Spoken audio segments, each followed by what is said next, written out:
Today we celebrate the memorial of one of the first saints in our church, declared saints, who was not a martyr.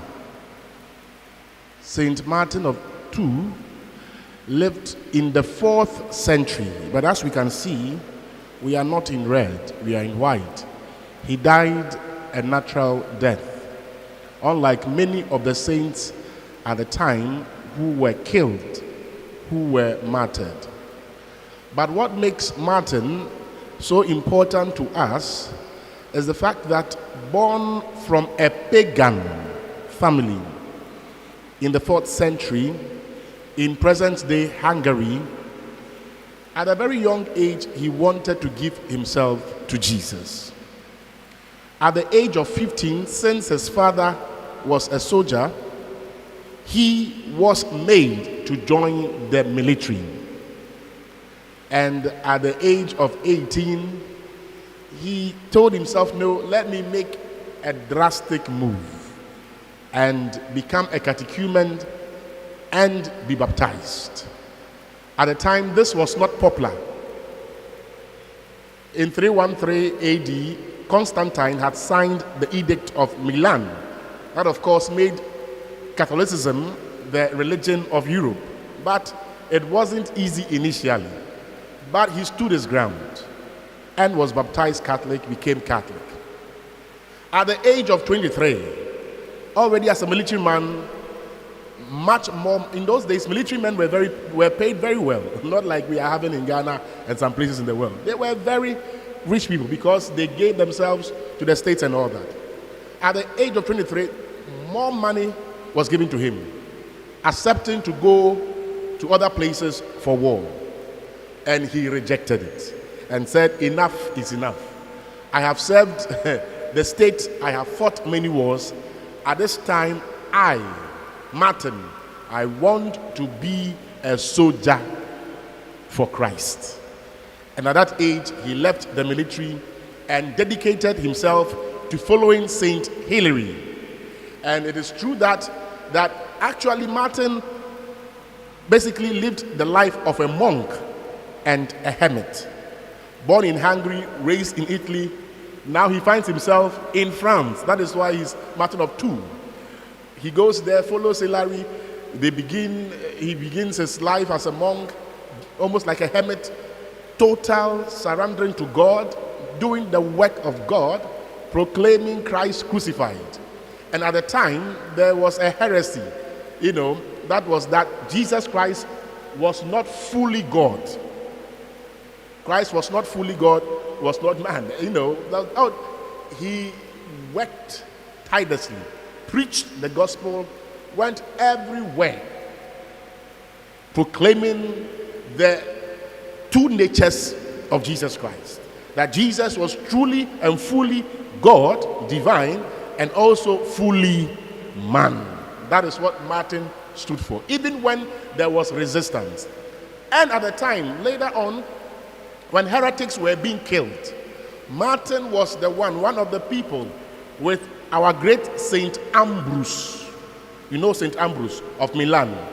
They were those who begged the state authorities not to kill heretics. Even the church was supporting that. That once you did not follow the doctrines of the church, the teachings of the church, you have to be killed. People were burnt.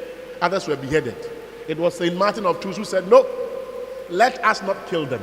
We did not kill people because they have a misunderstanding of the faith, but rather went on to teach them and to proclaim Christ crucified. Later, when the people of Tours wanted a bishop, a third bishop, they said, we want Martin. And Martin said, I don't want to be a bishop. He was okay as a monk proclaiming Jesus, although he was into, a life of prayer and all that. He still went out to preach. A fantastic ministry. A man of prayer, but also out to preach, to defend the faith. As hagiography would say, they kind of tricked him and brought him to the cathedral and then got him ordained as a bishop. And when the other bishops who were there saw the way he was dressed, said, now where's your river? Because, of course, he didn't know he was coming for ordination. But when he was ordained, the amount of work he did amazed all of them. Amazed. And it's so beautiful that today, St. Paul has written a letter to his little boy, Titus. And as we know, Titus was a Greek, not a Jew. One of the little boys that St. Paul converted to Christianity. And after Paul had preached in Crete, after his first imprisonment, he left Titus, this young man, young guy, there as the bishop. And of course, Titus could not do the work alone. Just as Martin of Tours couldn't do the work alone as a bishop. He had priests to support him. And Titus had to appoint presbyters who were going to support him in the task of the church. And that is why St. Paul will write to Titus and give him a criteria of the qualities one must have in order to be a presbyter, to help the church grow. And we all heard of them. Licentiousness out, rebellion out, drunkenness out, aggressiveness, mention them.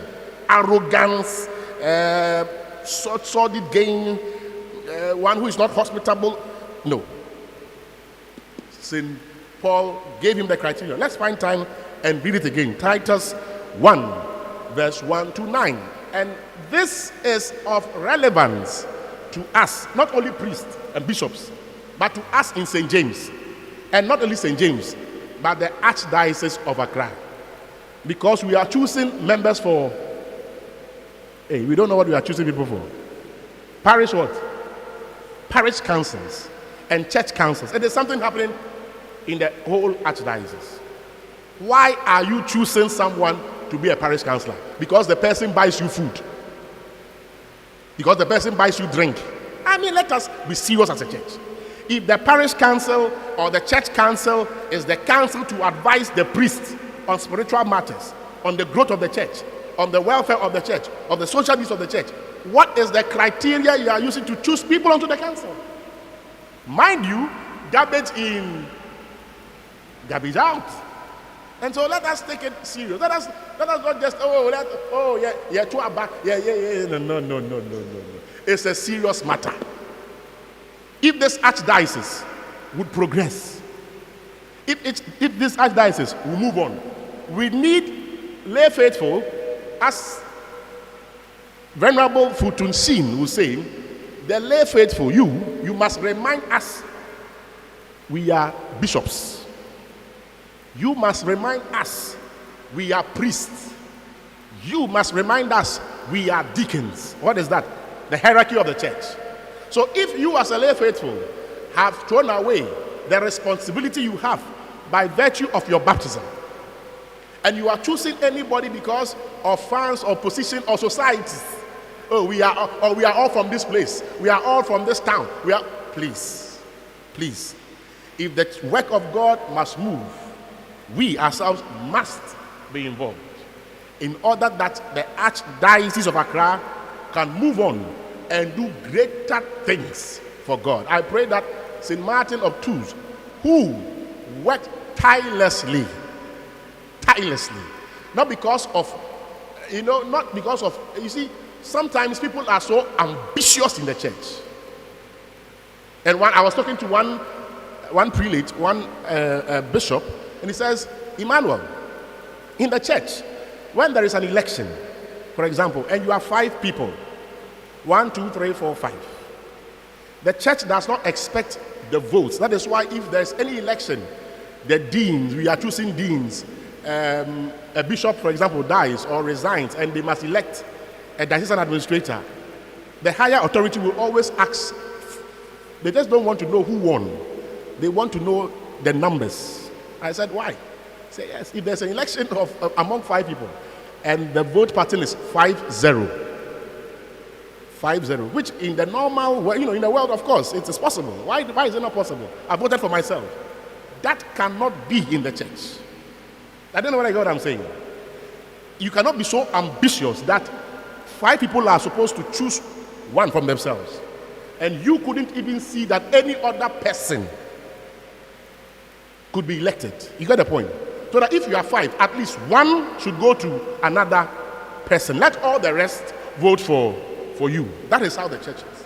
So let us be careful of those who are just overly ambitious.